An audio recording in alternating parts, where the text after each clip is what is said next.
ఉట్టికెక్కలేనమ్మ నేను స్వర్గానికి ఎక్కుతాను అందట.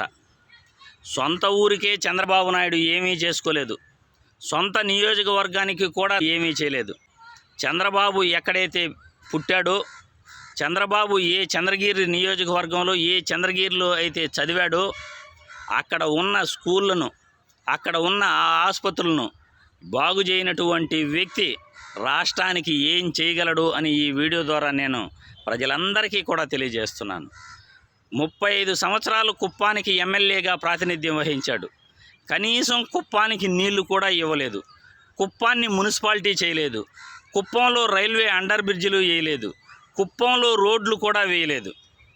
మరి కుప్పానికి నువ్వు ఏం చేయకుండా సొంత ఊరికి ఏమి చేయలేనటువంటి వ్యక్తివి నువ్వు రాష్ట్రానికి ఏం చేయగలవు చంద్రబాబు అని ప్రశ్నిస్తున్నాను.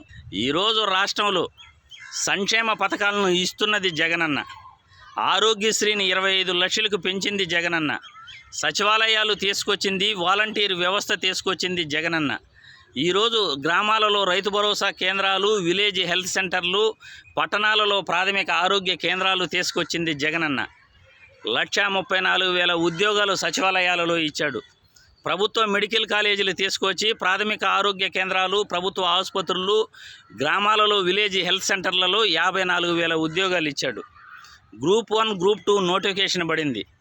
18 యూనివర్సిటీలలో రాష్ట్రంలో 3,900 అసిస్టెంట్, అసోసియేట్, ప్రొఫెసర్ పోస్టులను భర్తీ చేయడం జరిగింది.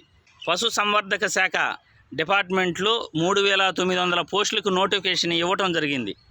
1998లోను మరియు 2008లోను డిఎస్సి అభ్యర్థులు కోర్టుల చుట్టూ కేసులు వేసి తిరుగుతుంటే వాళ్ళకి 14,219 పోస్టులను టీచర్ ఉద్యోగాలు భర్తీ చేయడం జరిగింది. 6,100 టీచర్ ఉద్యోగాలకు నోటిఫికేషన్ ఇస్తే నువ్వు కోర్టులో కేసేసి వాటిని నిలిపేశావు. ఎంత అన్యాయం చంద్రబాబు! పేదవాళ్లకు మంచి జరుగుతూ ఉంటే కోర్టులో కేసులు వేస్తావు. నువ్వు చేసిందేమైనా ఉందా అంటే అది నిల్. ఇప్పుడు జరుగుతున్న పథకాలు కానీ, వైద్యం కానీ, ఆరోగ్యం కానీ, బాగుపడిన బడులు కానీ, ప్రభుత్వ బడుల్లో ఇంగ్లీష్ మీడియం విద్య కానీ, ఫీజు రీయింబర్స్మెంట్ కానీ అన్నీ జగనన్న చేస్తున్నవే. చివరికి 108 వాహనాలు, 1,750 వాహనాలను కూడా జగనన్న కొనుగోలు చేసి ప్రజల మధ్య తిప్పుతున్నాడు. ఉచితంగా గ్రామాలలో మందులు ఇస్తున్నాడు, వైద్య సేవలు అందిస్తున్నాడు. రైతులకు రైతు భరోసా 67,500 ఈ 5 సంవత్సరాల్లో వేశాడు. మరి నువ్వు ఏం ప్రజలకు చేశావని, ఏం వెలగబెట్టావని నీకు ఓట్లు వేయాలి చంద్రబాబు అని నిన్ను ఈ వీడియో ద్వారా ప్రశ్నిస్తున్నాను.